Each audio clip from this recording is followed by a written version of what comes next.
for you. They don't have a monopoly on stupid. You wear Queers for Palestine t-shirts and masks 2 years after the pandemic ended. And you can't define woman, I mean person who menstruates. You're the teachers' union education party, and you've turned schools and colleges into a joke. You just lost a crazy contest to an actual crazy person. What a shocker that the people who see everything through the lens of race and sex see their election loss as a result of racism and sexism. Yes, if only we weren't so irredeemably unenlightened, we would have elected a black president by now. Oh, what, we did? Oh, right, and then re-elected him. Maybe you missed it because it wasn't on TikTok.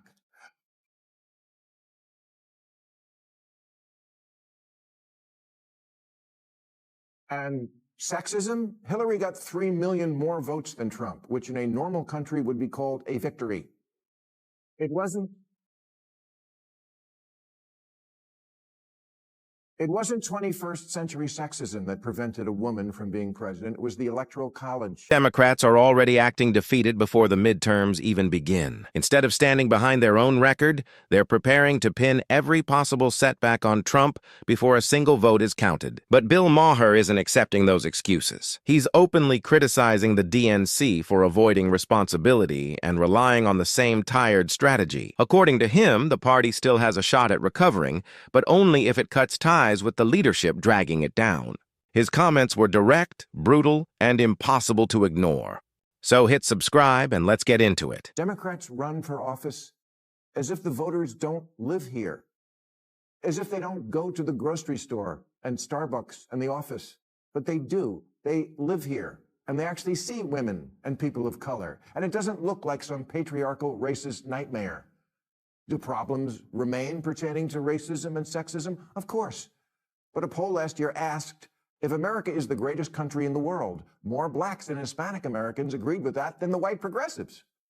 It asked if racism is built into our society. White progressives agreed with that at higher levels than black and Hispanic people.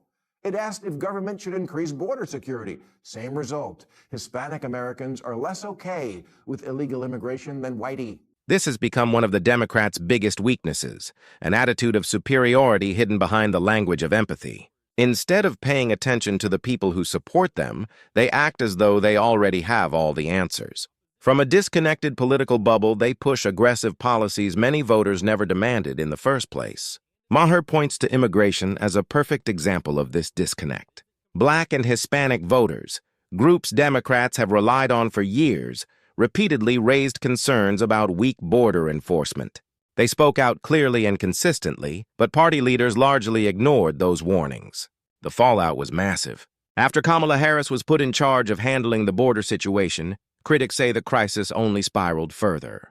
More than 12 million illegal crossings reportedly happened during that period. Supporters of stronger enforcement argue that this wasn't leadership or compassion. It was a complete failure to control the situation. Kamala Harris's new memoir of the 24 election is called 107 Days, but it should have been called Everyone Sucks But Me.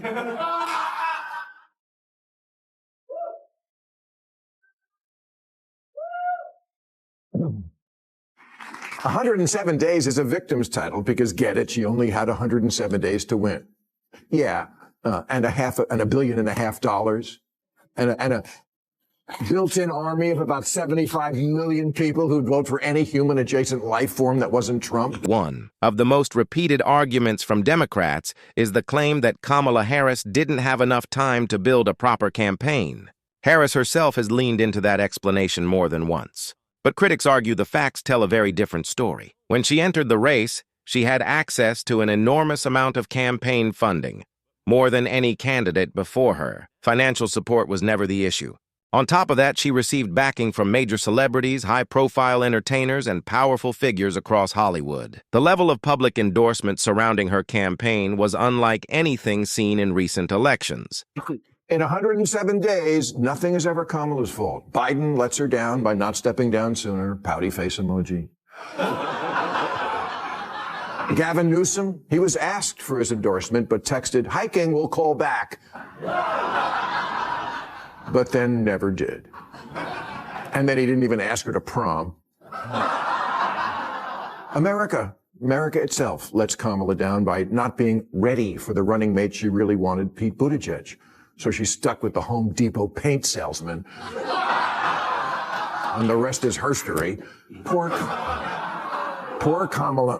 We made her the star of a rom-com and didn't even give her a gay. The explanations from Democrats continue to pile up. Now, some within the party are suggesting the country simply wasn't prepared for a gay vice president. Critics see that argument as another attempt to avoid addressing deeper problems. For most Americans, identity politics wasn't the main concern during the election. Everyday voters were focused on rising costs and growing instability in their daily lives. Families were struggling with expensive gas prices, while buying a home felt completely out of reach for millions of people. Concerns over border security continued to grow, and frustration with the education system increased as parents felt schools were becoming more driven by politics than academics. At the same time, many voters believed America's influence on the world stage had weakened significantly. According to Maher's criticism, these were the issues dominating the election, and he argues Democrats failed to convince voters they had real solutions for any of them. I got bad news for you. They don't have a monopoly on stupid. You wear Queers for Palestine t-shirts and masks 2 years after the pandemic ended. And you can't define woman, I mean person who menstruates. You're the teachers' union education party, and you've turned schools and colleges into a joke. You just lost a crazy contest to an actual crazy person.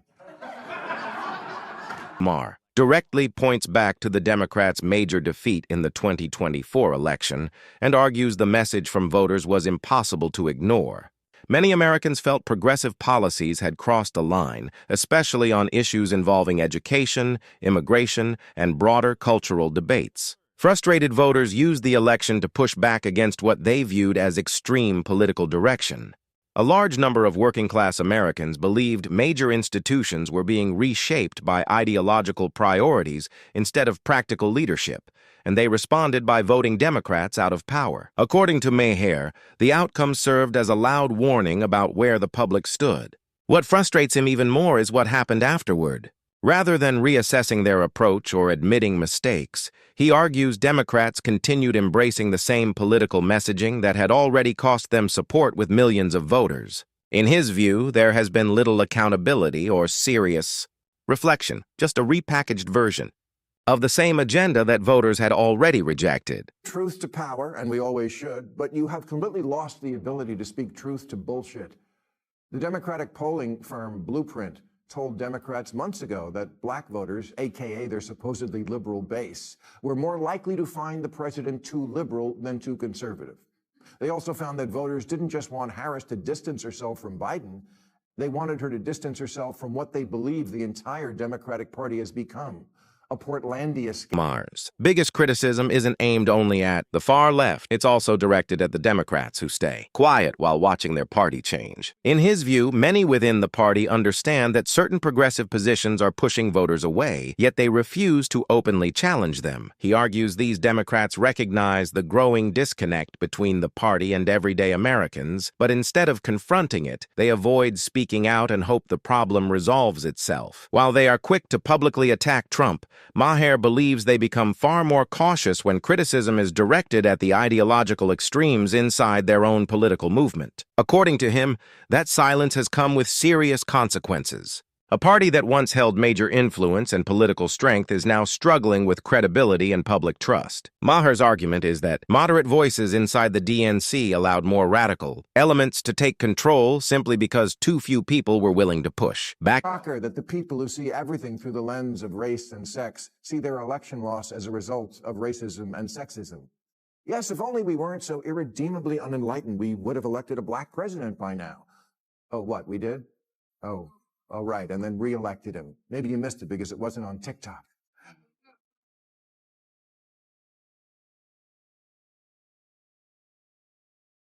And sexism? Hillary got 3 million more votes than Trump, which in a normal country would be called a victory. It wasn't 21st century sexism that prevented a woman from being president. It was the Electoral College. Democrats are now pushing another explanation for their political struggles. arguing that bias and discrimination played a major role in Kamala Harris losing support. Critics say the party is already preparing to use that argument again if future elections don't go their way. Maher strongly rejects that reasoning and points to Barack Obama as proof. Obama won national support not once, but twice, because many voters connected with his message, leadership style, and overall vision for the country. His campaigns built strong enthusiasm across different political and racial groups because people felt he stood for something clear and convincing. Kamala spent 100 days telling voters, I know it feels like crime and illegal immigration are bad, but fuck your feelings. Look at this chart.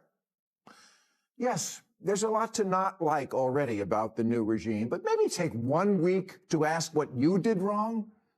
The basis for Democratic campaigns has become, we're the smart people. That we know from the get-go. No need to look into that. We know that a priori. Maher argues that one of the Democrats' biggest problems is what he sees as growing elitism inside the party. In his view, many leaders within the DNC carry themselves as though they are intellectually above the average voter, expecting people to simply accept their decisions without question. He believes this mindset has created a major disconnect between party leadership and everyday Americans. According to Maher, Democrats often act as though they understand the struggles of working families better than the people actually living through those challenges themselves.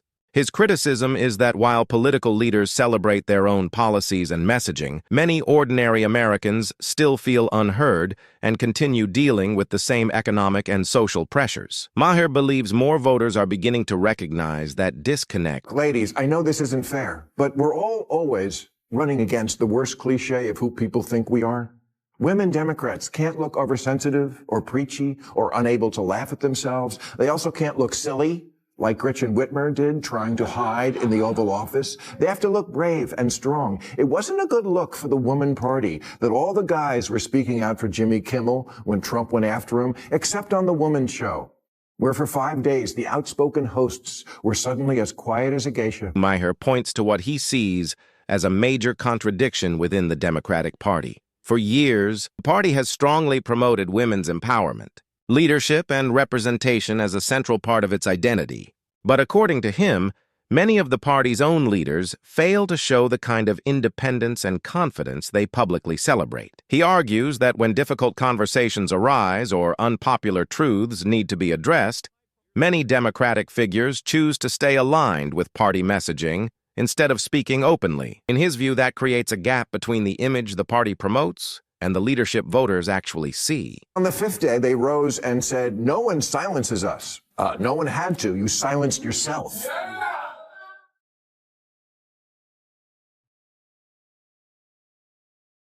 Whoopi Goldberg continued, did you all really think we weren't going to talk about Jimmy Kimmel? No, I thought you would, but then you didn't.